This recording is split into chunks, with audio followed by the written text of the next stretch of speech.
जो गुप्त सूचना है या ओपन ही सूचना कहेंगे, जिस तरह से हम सभी लोग जानते हैं कि संविधान की धारा 342 के तहत हम लोग पहले से आदिवासी हैं और धर्म कोड लिखने के लिए जो संविधान का धारा 25 ये बताता है कि अंतःकरण की आज़ादी है। उसमें हम लोग को अपना धर्म को लिखने के लिए कोई हम लोग को रोक नहीं सकता है। चाहे हम लोग का लोग गधा लिखे, घोड़ा लिखे, चाहे आदिवासी लिखे, चाहे आदि लिखे, लेकिन उसको कोई नहीं रोक सकता है। आप लोग की जो दशकों पुरानी मांग है वो अब तक पूरा हुआ नहीं है। इस बार संशय भी है कि लोग, चूंकि अलग से कॉलम रहेगा नहीं, क्या अंकित करेंगे लोग? देखिए, अभी जनगणना हो रहा है एक केंद्र सरकार के द्वारा। ये एक हाउस जनगणना है, एक मैपिंग हो रहा है और हम लोगों को ज्ञात है कि 2027 के फरवरी माह में जनगणना होगी, जो 2021 में होनी थी। जो गुप्त सूचना है या ओपन ही सूचना कहेंगे, जिस तरह से हम सभी लोग जानते हैं कि संविधान की धारा 342 के तहत हम लोग पहले से आदिवासी हैं और धर्म कोड लिखने के लिए जो संविधान का धारा 25 ये बताता है कि अंतःकरण की आज़ादी है। उसमें हम लोग को अपना धर्म को लिखने के लिए कोई हम लोग को रोक नहीं सकता है। चाहे हम लोग का लोग गधा लिखे, घोड़ा लिखे, चाहे आदिवासी लिखे, चाहे आदि लिखे, लेकिन उसको कोई नहीं रोक सकता है। और हम लोग को ज्ञात है कि अन्य का कॉलम हम लोग को मिल रहा है और इस सम्मेलन के माध्यम से जो हम लोगों ने सम्मेलन तय किया है 30 जून को, जिस दिन हूल दिवस है, एक नया हूल और एक नया क्रांति के रूप में हम लोग सरना आदिवासी समाज के लोग एक दिन तय किए हैं। और हम लोग को ज्ञात है, आप लोग भले इस पे सवाल कर रहे हैं, लेकिन अन्य का कॉलम दिया जा रहा है जो 2027 में।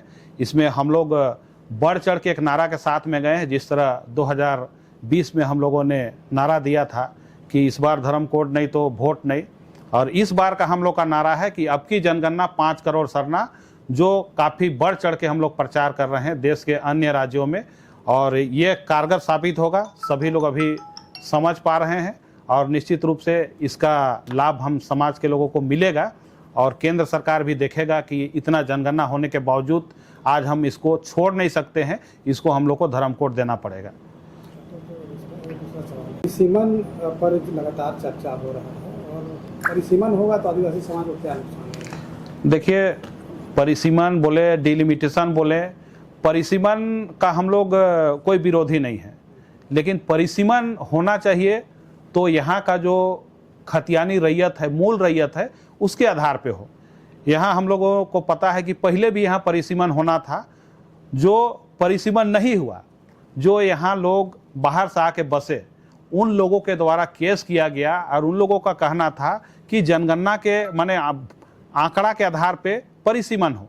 लेकिन इधर से भी अप्रोच किया गया, जो सुप्रीम कोर्ट तक मामला गया और सुप्रीम कोर्ट ने यही कहा कि हम बाहरी बसाव के आधार पे परिसीमन नहीं कर सकते हैं, जिसके कारण परिसीमन रुक गया। आज हम लोग भी चाहते हैं परिसीमन हो, लेकिन यहाँ के मूल रैयत के आधार पे हो, ताकि जो हम लोग का रिजर्व सीट है किसी भी क्षेत्र में ना मारा जाए। मतलब यहाँ के आदिवासियों का हक अधिकार मारा ना जाए। जिस तरह से संवैधानिक अधिकार का हनन हो रहा है, तो हम लोग नहीं चाहते हैं कि ये झारखंड राज्य में हम लोग का कोई भी हक अधिकार में माने हकमारी किया जाए। परिसीमन आप करिए, लेकिन हम लोग का जो 28 सीट है, तो आप परिसीमन में सीट बढ़ा रहे हैं, तो उसका जस्ट मतलब 3 गुना आपको सीट आदिवासियों के लिए रिजर्व करना पड़ेगा, तभी हम परिसीमन स्वीकार करेंगे, अन्यथा हम लोग को स्वीकार नहीं है परिसीमन।